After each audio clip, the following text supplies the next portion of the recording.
Princess ডায়নার ছোট্ট একটা কথা ছিল, তার সাথে পরিচিত আমার কম বেশি সকলেই। সে বলেছিলেন, আমি যাকে ভালোবেসেছিলাম সে ছাড়া গোটা বিশ্ব আমায় ভালোবেসেছিল।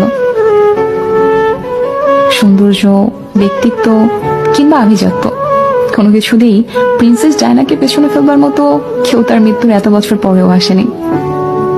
অথচ তার স্বামীও তাকে ঘরে রেখে আসক্ত হয়েছিল পরনারীতে, যা শেষটা হয়েছিল তাদের বিবাহ বিচ্ছেদ দিয়ে। তোমরা অনেকেই বলো না, গুছিয়ে না চললে, নিজেকে সাজিয়ে না রাখলে পুরুষ হাতছাড়া হয়ে যায়। আসলে এটা পুরোপুরি মিথ্যে, বুঝলে?